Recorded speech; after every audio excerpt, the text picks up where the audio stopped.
우리 하나님께서는 영혼을 변화시키시는 분임을 저는 믿습니다. 하나님은 변화시키는 것이 특기입니다. 외부 환경이 또는 사람이 나를 변화시키는 것 같지만 이 변화를 일으키는 주체는 하나님이십니다. 근데 이 변화의 때는 아무도 모릅니다. 우리가 시간이 지나고 나서는 그때 그 사건이, 그 상황이, 그 사람의 말 한마디가 나를 이렇게 변화시켰지 이렇게 생각은 하지만 이 변화의 때는 누구도 알 수가 없습니다. 결혼 생활을 오래 하신 분들은 나중에 지나고 나면 이렇게 말합니다. 결혼하고 나서 변했어. 안 좋게 변한 부분도 있겠지만 당신 예전에 비하면 성자야, 성자. 아멘. 성격이 얼마나 급했는데 지금은 이렇게 느긋하잖아. 부부는 결혼하면은 변해요. 그리고 서로 닮아가요. 서로에게 영향을 주고 받습니다. 부부는요 정말 닮아요. 안 닮으면 의심해야 돼요. 미워해도 닮고요, 사랑해도 닮습니다. 저는 저의 그 주거지에서 저의 삶의 모습은 좀 적당히 더럽게 살자 주의예요. 너무 깨끗한 것 좀 별로예요. 저희 아내는 저보다는 훨씬 깔끔하게 사는 편이에요. 둘이 만나서 결혼했어요. 살다 보니까 저는 좀 더 깨끗해졌어요. 저희 아내는 어떻게 됐을까요? 제 쪽으로 왔어요. 아주 반가워졌어요. 그러다가 주한이가 태어나고 다시 깨끗한 쪽으로 돌아갔습니다. 이렇게 여러 가지 수많은 과정들을 겪어서 닮아가고 변화해 갑니다.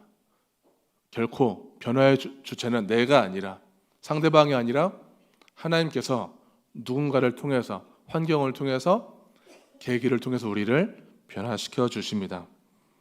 저에게는 믿음이 또 하나 있어요. 사람은 좀처럼 잘 안 변한다는 믿음도 있어요.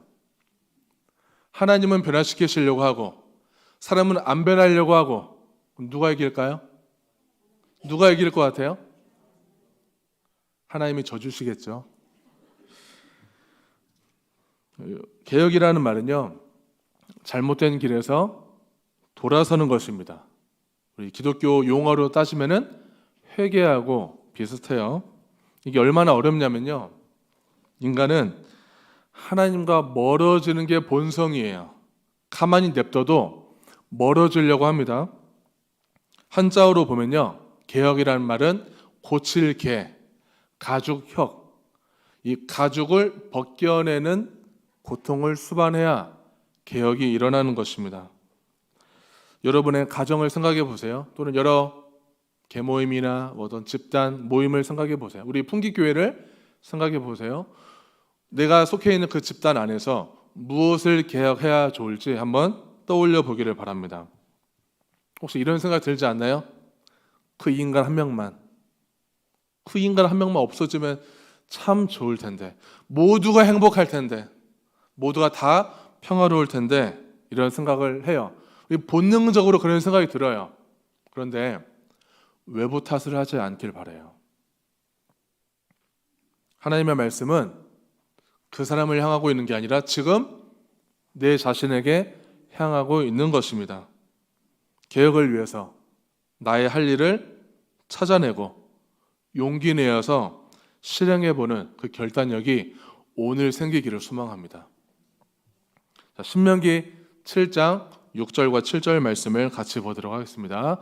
너는 여호와 내 하나님의 성민이라. 내 하나님 여호와께서 지상 만민 중에서 너를 자기 기업의 백성으로 택하셨나니, 여호와께서 너희를 기뻐하시고 너희를 택하심은 너희가 다른 민족보다 수요가 많기 때문이 아니니라. 너희는 오히려 모든 민족 중에 가장 적으니라. 아멘. 이 개혁을 하려면요, 그냥 단순히 똑똑해서 개혁하는 것이 아니라 힘이 필요해요. 그 힘을 공급받지 않고는 개혁을 하기가 어렵습니다. 하나님께서 이스라엘에게 선포하셨어요. 너희는 내가 택한 내 백성이야. 하나님께서 왜 이스라엘을 선택하셨을까요? 이스라엘이 어떤 조건을 충족해서가 아니에요. 이스라엘이 예뻐서 선택한 것도 아닙니다. 하나님의 백성이 될 만한 자격이 있어서도 아니에요. 이스라엘이 모든 민족 중에 가장 작은 민족이라고 얘기했어요. 가장 작기 때문에 선택한 것도 아니었습니다. 그냥 하나님이 일방적으로 선택하신 거예요. 그 말은 저와 성도님들을 일방적으로 선택하셨다는 것입니다. 왜 그랬을까요? 8절에 보니까요, 너희를 사랑하시기 때문이에요. 하나님은 그가 하나예요. 우리 성경 말씀이 복잡한 것 같지만 하나님은 우리를 사랑하시기 때문에 일방적으로 선택하셨어요. 그래서 그 하나님의 일방적으로 공급해 주시는 그 사랑 덕분에 우리 안에서 변화의 힘이 나오는 것입니다. 사도 바울은 자신이 개척하지 않은 이 로마 교회 편지를 보냅니다. 고린도 교회에서 이 모금한 것을 예루살렘 교회에 전달한 후에 로마에 가려고 하는 계획을 가지고 있어요. 그러면서 자신을 이렇게 소개합니다. 로마서 1장 1절에 이렇게 소개합니다. 예수 그리스도의 종 바울은 사도로 부르심을 받아 하나님의 복음을 위하여 택정함을 입었으니. 아멘. 바울은 복음을 위해서 그냥 선택받은 거예요. 일방적으로. 바울이 얼마나 합당한 사람이어서 선택받은 것이 아닙니다. 바울은 당대 엘리트였어요. 똑똑했어요. 율법 학자였어요. 그런데요, 예수 믿는 사람을 죽이는 잘못된 신념을 가진 자였어요. 결코 인간적인 상식으로는 하나님의 사람으로 선택받으면 안 되는 사람이에요. 절대 그래서는 안 되는 사람이죠. 그런데 하나님이 어떤 분이길래 사랑하시는 걸 알겠는데 어떤 분이시길래 우리의 상식으로는 납득이 안 되는 그런 사람들을 선택하실까? 예수님께서 제자들을 선택하실 때에도 이해가 안 돼요. 변변치 않은 사람을 선택합니다. 성도님들이라면 12명의 사람을 자유롭게 선택할 수 있는 권한을 주어진다면 어떤 사람을 선택하시겠어요? 똑똑하고 학력 높고 경제적으로 풍요롭고 기본적으로 경력이 많은 사람, 성실하고 정직한 사람, 내 말 잘 듣는 사람, 내 말이면 무조건 아멘하는 사람, 복종하는 사람, 아부도 잘 떨고 하여튼 싹싹하고 이쁜 사람, 그런 사람을 선택할 거예요. 근데 하나님이 어떤 분인지 마태복음에 나옵니다. 마태복음 5장 45절, 이같이 한즉 하늘에 계신 너희 아버지의 아들이 되리니 이는 하나님이 그 해를 악인과 선인에게 비추시며 비를 의로운 자와 불의한 자에게 내려주심이라. 아멘.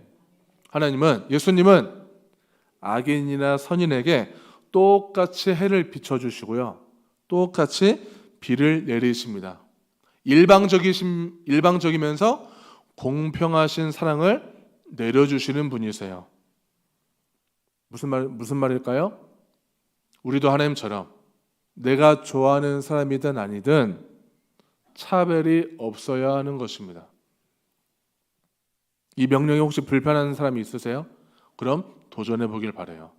우리도 예수님처럼 차별 없이 공평하게 나를 싫어하는 사람이라 할지라도 그 사람을 대할 때 사심 없이 대하고 마음을 다해서 대할 수 있는 그런 훈련과 연습을 꼭 해보시기를 바랍니다. 하나님께서는 우리를 향한 그 사랑을 구체적인 행위로 보여주시는데요, 출애굽 사건으로 이어집니다. 신명기 7장 8절, 여호와께서 다만 너희를 사랑하심으로 말미암아 또는 너희의 조상들에게 하신 맹세를 지키려 하심으로 말미암아 자기의 권능의 손으로 너희를 인도하여 내시되 너희를 그 종되었던 집에서 애굽 왕 바로의 손에서 속량하셨나니. 아멘. 이스라엘은 애굽의 종으로 살았어요. 노예였어요. 자유가 없었고요. 시키는 대로만 살아야 했던 종이었습니다. 근데 그 이스라엘 나라를 해방시켜 주셨어요. 어떤 환경이 우리에게 고착화되면은 그 이상을 벗어나기가 참 어렵습니다. 우물한 개구리처럼 어떠한 환경 안에, 어떤 이념 안에, 고질적인 어떤 문화 속에 갇혀버려서요, 좀처럼 잘 벗어나지 못해요. 생각이 잘 열려지지 않아요. 근데 종에서 해방받았다는 것은 엄청난 변화입니다.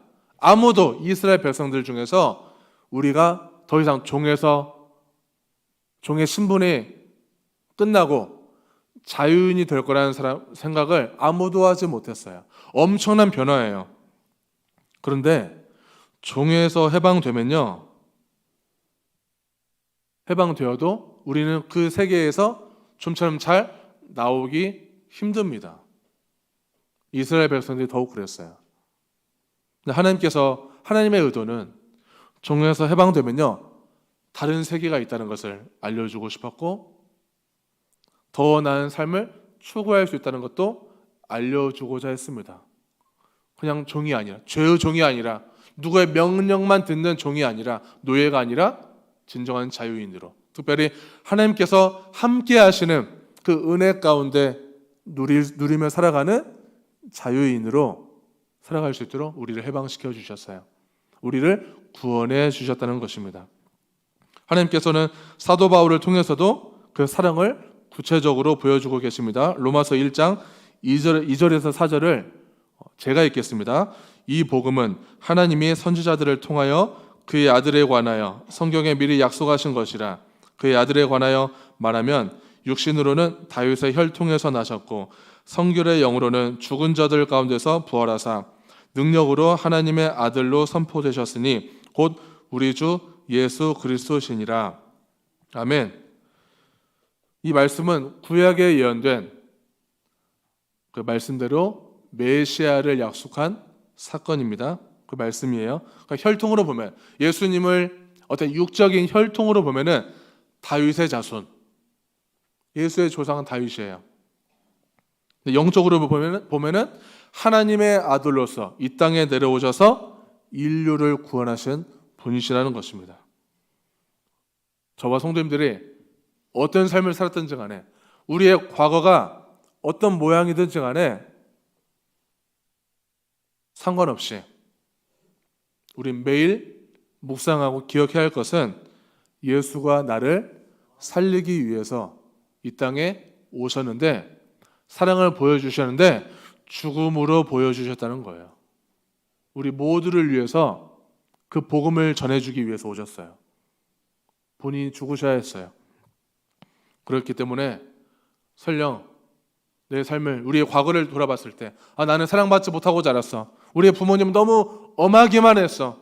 난 상처 투성이로 자랐어. 나는 단 한 번도 사랑받아본 적이 없다고 생각할지라도요, 하나님은 우리를 만드실 때부터 우리를 사랑하기로 작정하신 분이에요.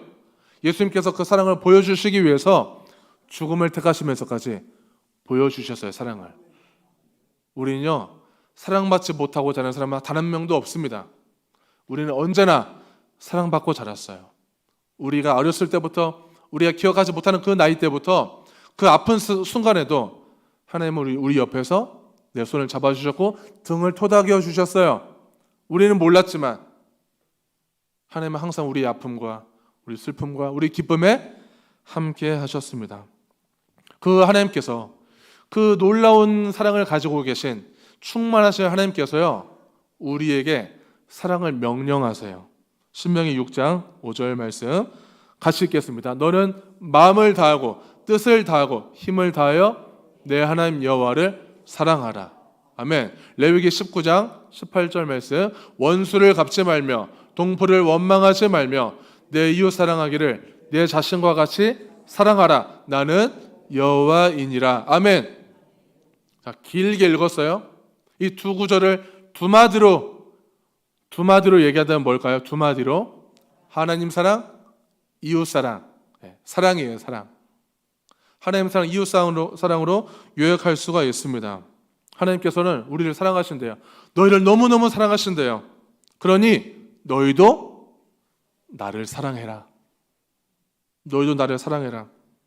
하나님께서 우리를 향한 선택은 일방적이었다면, 처음엔 사랑도 일방적이었어요. 근데 이제는 사랑을 상호작용하듯이 요구하십니다. 나도 사랑하고 너희도 나를 사랑해라. 그리고 서로 사랑하여라. 우리가 하나님을 외면하는 순간이 너무나 많았지만 하나님은 그때도 우리를 짝사랑하듯이 계속 사랑하셨어요. 하나님은 그 사랑 자체이십니다. 애굽에서 해방은 되었지만 이스라엘 백성들은 계속 광야 사막길을 지나면서 이 살인적인 더위에서도 광야 훈련을 하고 있는 그 순간에도, 그 땡볕 아래에서도 하나님의 자녀, 하나님의 백성들의 역할은 서로 사랑하는 연습을 하는 거예요. 내 옆에 나보다 좀 더 힘든 사람에게 다가가고요, 말을 걸어보고 도와주는 것입니다. 하나님께서는 이처럼 사귀는 걸 참 좋아하십니다. 우리와 교제하는 것을 원하세요. 교회는 하나님의 사랑이 구현되는 공동체입니다. 성도님들은 우리 풍기교회가 사랑에 넘친다고 생각하세요? 여기 오면 사랑이 느껴지시나요? 우리가 광고 시간에 서로 인사하라고 하잖아요. 반갑습니다, 사랑합니다 할 때 저는 참 공감을 잘 못해서 영혼 없이 막 인사할 때도 많은데, 어떤 성도님들은 막 이렇게도 하고 막 다양한 방법으로 사랑을 표현하더라고요. 그럼 괜히 막 기쁨이 생기고요, 웃음이 나와요. 막 시키니까 하라고는 하지만 우리는 사랑의 방식들을, 표현들을 다양한 방법으로 할 수가 있어요. 상대방 덕분에 내가 더 괜히 기분이 좋아지기도 해요. 우리는 계속 사랑을 연구해야 돼요. 우리는 사랑 전문가들이에요. 어떻게 하면은 우리 교회에 찾아오는 모든 분들이 사랑을 느끼게 할 수 있을까? 우리 장로님들만 연구하는 것이 아니라요, 다 같이 연구하는 거예요. 그런 우리가 하나님의 사랑을 받은 존재로서 하나님께 은혜를 받으면요, 이 사랑을 전하고 싶어집니다. 사랑을 행하고 싶어져요. 시편 40편 8절에 보면은 나의 하나님이여 내가 주의 뜻 행하기를 즐기오니 주의 법이 나의 심중에 있나이다 하였나이다. 아멘. 개혁은 하나님의 명령대로 살지 않을 때, 그리고 하나님의 뜻에 어긋날 때 요청이 됩니다. 말씀을 가까이 하면은 때에 따라서 우리가 평상시에 외웠고 읽었던 말씀들이요, 정말 적절한 상황에 적절한 때에 막 떠올라요. 굉장히 기가 막히고 신비한 거예요, 기독교가요. 그게 막 떠올라서 위로가 되고 힘이 됩니다. 그게 말씀이 능력이 되게 해요. 그게 성령님의 역할이에요. 이게 계속되면요, 하나님의 날 너무너무 사랑하신다는 걸 막 느끼고 경험을 하게 되면은 내가 참 괜찮은 존재구나, 이걸 느끼게 돼요. 그런 감정이 막 생깁니다. 그러니까 개혁이라는 것은 이러한 사랑, 그러한 감정들을 여러 번 경험하고 충만해야 용기 내어서 시도해 볼 수가 있는 거예요. 개혁은 사랑으로 하는 거예요. 사랑의 힘이 우리에게 공급이 있어야 개혁해낼 수 있는 것입니다. 사랑을 못 받잖아요. 사랑이 없는 상태에서 개혁해내려고 하면요, 자기 혈기로 개혁해내려고 해요. 내 큰 목소리로 개혁해내려고 하고요, 내 권력으로 개혁해내려고 하는 습성이 우리 안에 잔뜩 넘쳐요. 사랑으로 하시길 바랍니다. 사랑으로 개혁해내길 바랍니다. 때로는 우리에게는요, 왜곡된 사랑도 있어요. 왜곡된 사랑도 경험합니다. 시편 40편 6절에 주께서, 다 같이 읽겠습니다. 주께서 내 귀를 통하여 내게 들려주시기를 제사와 예물을 기뻐하지 아니하시며 번제와 속죄제를 요구하지 아니하신다 하신지라. 아멘. 하나님께서 우리의 제사와 예물을 기뻐하지 않으신대요. 왜 그럴까요? 사랑이 없이 예배를 드리니까. 신앙생활을 하는데 사랑하지 않아요. 형식적으로 해요. 내 체면을 지키기 위해서 하고요. 다른 사람의 시선 때문에 교회를 나와요. 왔다 갔다 해요. 다른 사람에게 인정받기 위해서 열심히 봉사해요. 근데 열심히 신앙생활 하면요, 그 내막을 모르는 사람들은요, 사랑처럼 보여요. 보이기는 사랑처럼 보이긴 해요. 아, 얼마나 하나님을 사랑하면 저렇게 열심히 할까. 근데 사랑이 없이 봉사하는 사람들의 마음속에는 텅 비어 있습니다. 하나님은 아시죠? 그러니까 우리가 정말 하나님을 두려워하는 마음으로 신앙생활을 해야 하는 것입니다. 교회가 왜 공허하고요? 왜 메말르냐면, 사랑이 메마른 이유는 자꾸만 사랑이 사라질 만한 요소들을 만들어내요. 편가르기를 하고요. 네 편, 내 편 분류해요. 나에게 잘하는 사람, 너 내 편이야. 나에게 조금이라도 마음의 상처와 상심을 준 사람, 나가리야. 내보내려고 해요. 나에게 이익이 없으면 성도들 간에도 무관심합니다.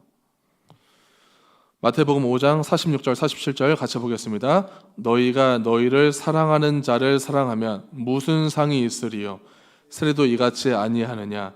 또 너희가 너희 형제에게만 무난하면 남보다 더하는 것이 무엇이냐? 이방인들도 이같이 아니하느냐? 아멘. 코드가 맞고 오랜 친구 사이이고 이해관계가 있는 사람에게 잘해주는 거 나쁜가요? 안 나쁜가요? 나쁜 건 아니에요. 그런데 교회 안에서 그런 사람에게만 잘해주는 것, 그런 사람들과만 친하게 지내는 것은 하늘의 상이 없는 거예요. 그건 누구나 다 아는 거예요. 너희들이 그렇게 유대인 너희들의 죄인 취급했던 죄인들과 세리들도 그건 다 할 줄 아는 거예요. 왜? 그건 습성이거든요. 우리의 본성이에요. 나를 예뻐해주고 내 말 잘 들어주고 날 잘해주는 사람이 왜 안 이쁘게 보이겠어요? 다 이쁘죠. 좋은 관계 맺는 거 좋아요.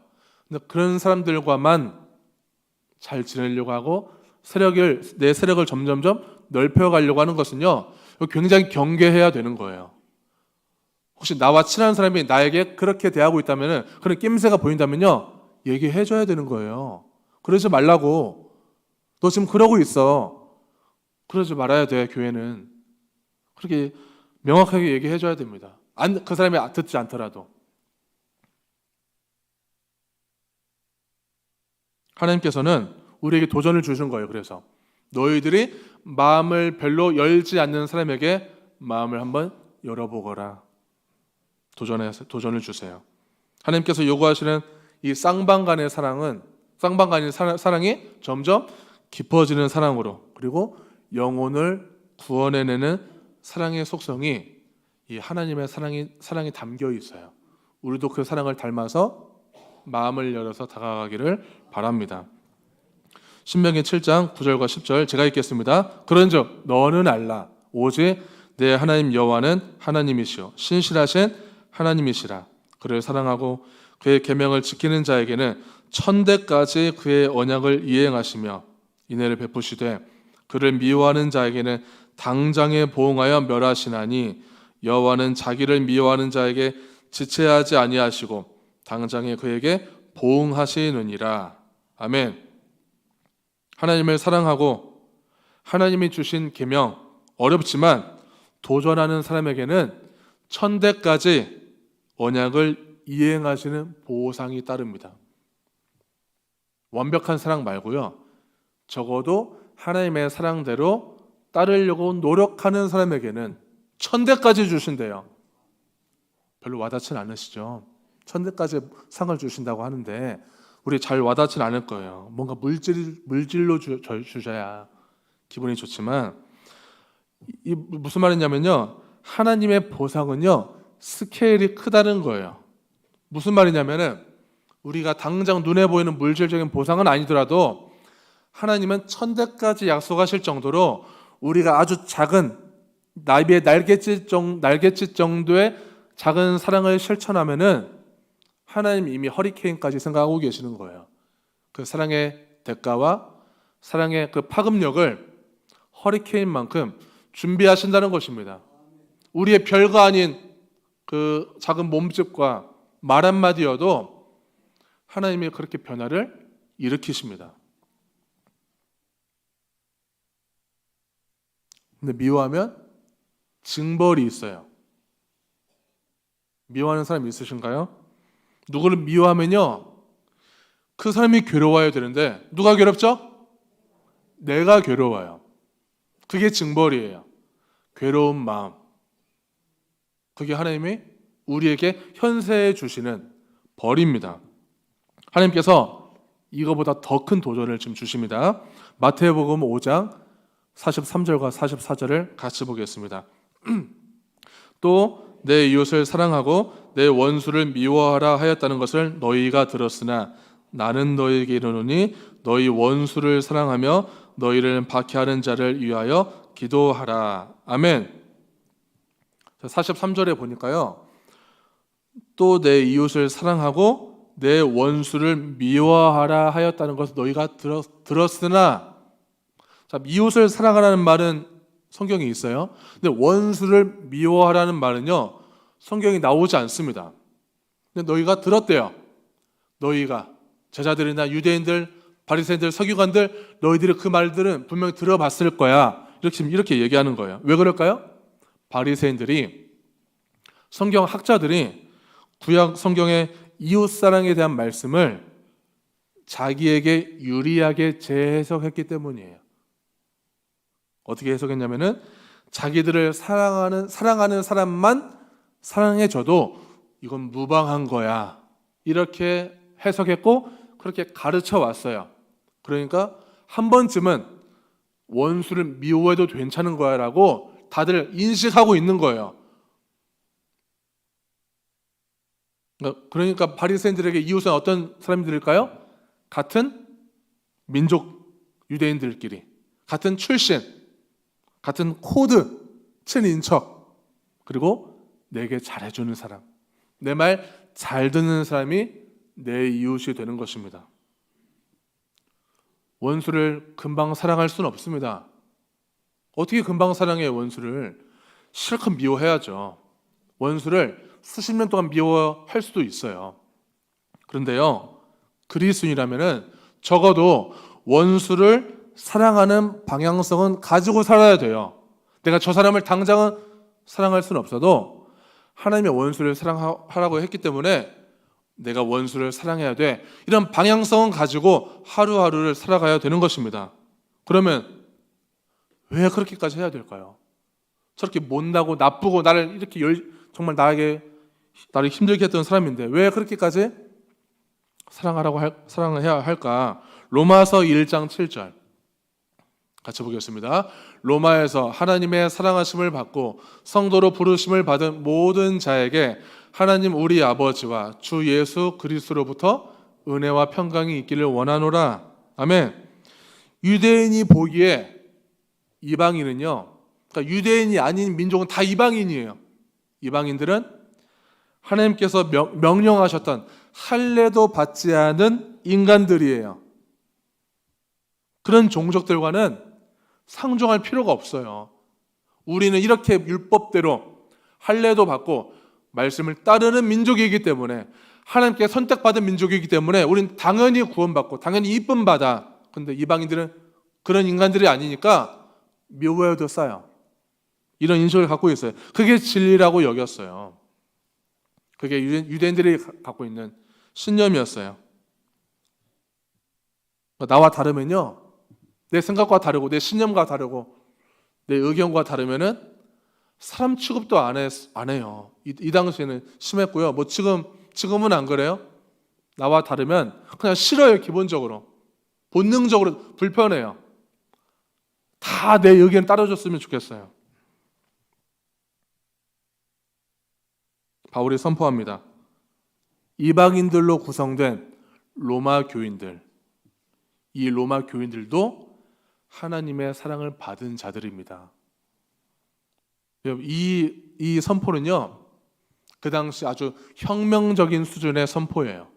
이방인들이 하나님의 사랑을 받는다? 하나님이 이방인들을 거들떠 보지도 않은데 이방인들을 품었다? 이거는 완전히 사상혁명적 수준. 함부로 쉽게 받아들이기 어려운 말이에요. 복음을 받아들인 바울의 신념이, 바울의 인생이 완전 달라졌어요. 신념이 달라졌어요.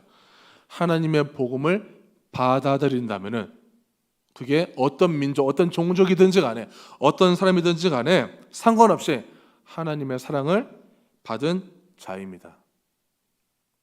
이방인을 사랑하시고 부르시는 하나님의 일방적인 사랑의 마음이에요. 그게 오늘날 지금 우리들에게도 적용되는 말씀이에요. 내가 어떤 삶을 살았든지 간에 하나님은 내가 예수 그리스도를 믿기만 하면, 그분이 나를 위해서 죽으시고 부활하신 사건을 받아들이는 순간부터 우리는 하나님의 사랑을 받은 자가 되는 것입니다. 하나님은 이미 우리를 사랑하셨죠. 우리가 믿은 이유, 그 믿음부터가 하나님의 사랑을 받은 존재가 되는 거예요. 예수님은 정말 죄인을 위해서 오신 거예요. 우리를 위해서 오신 것입니다. 마태복음 5장 48절에 그러므로 하늘에 계신 너희 아버지의 온전하심과 같이 너희도 온전하라. 좀 전에 마태복음 9절, 여러 구절을 읽으면서 원수를 사랑하라, 너희를 사랑하는 사람만 사랑하는 것은 그건 아무 상이 없다, 이런 얘기를 제가 했어요. 그 얘기를 하다가 마지막 48절에 왜 마지막에 아버지의 온전하심과 같이 너희도 온전하라 하셨을까? 원수를 사랑하라고 하면서 그 불가능한 일을 하라고 명령하시면서 아버지의 온전하심처럼 너희도 온전하라. 왜 그럴까요? 원수 때문에 내 인간성이 파괴되고, 내가 그 원수 새끼 때문에 내가 더 파렴치해지고, 나를 사기쳤던 그 사람, 나를 무시했던 그 인간 때문에 내 자존심이 질팔해서 깨져버린 너의 마음을 온전히 회복하라는 것입니다. 그 원수를 어떻게 할 생각 말고 깨져버리고 병들었던 내 마음, 괴물같이 변해버렸던 우리의 인생을, 우리의 삶을 온전하게 회복하라는 것입니다. 원수를 사랑하는 것, 남 잘 되라고, 원수 잘 되라고 사랑하는 거 아니에요. 하나님께서는 우리 자신에게 향하고 있어요. 우리가 잘 돼야 되지 않겠어요? 우리가 행복해야 되죠. 그 사람 때문에, 그 한 명 때문에 내 인생이 폭삭 망할 수는 없잖아요. 하나님은 우리의 영혼을 사랑하셔서 우리를 살리고 싶어 하시고 우리를 회복시켜 주시는 줄로 믿습니다. 종교개혁이라는 것은 교회가 잘못된 길을 가고 있을 때 방관하지 않고 진정으로 하나님의 뜻을 찾아보고 그 뜻대로 살고자 하는 그 의지를 표출하면서 시작된 운동입니다. 역사적으로 보면은 개혁은 정말 어려워요. 그리고 고달퍼요. 연대하는 사람이 있어도 힘든데 연대하는 사람조차 없으면 정말 외롭고 힘겨운 싸움입니다. 그리고 개혁을 하다 보면은 인간관계에서 많이 단절돼요. 꼭 거창한 개혁 말고요. 내가 속한 집단 안에서조차도 개혁해내려고 하면은 사람들은 나를 밀어낼 거예요. 성도님들이 밀어낼 거예요. 싫다고. 왜 괜한 소리 해가지고, 왜 입번 끝 하지 말아야지, 이런 식으로 우리를 통제하고 억압만 하지, 우리를 밀어내고 끊어내려고만 하지, 누구도 잘 연대해 좀처럼 연대하지 않습니다.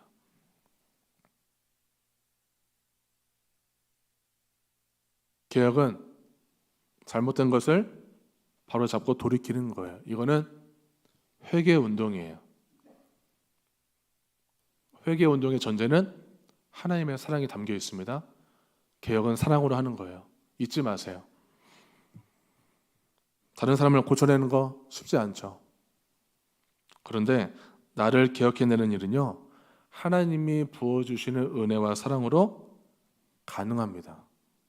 남을 너무 고쳐내려고 하지 마세요. 나를 먼저 개혁하세요. 하나님은 내가 변화되기를 바라세요. 제가 오늘 드리는 설교도 그 장로님, 그 권사님, 집사님, 내 남편, 내 아내가 들어야지가 아니라 내가 드려야 할 말씀인 것입니다. 저도 이 묵상하면서 저에게 적용했어요. 남 탓은 멈추고 크신 사랑으로 나부터 개혁하는데 승리하는 삶이 되시기를 축원합니다.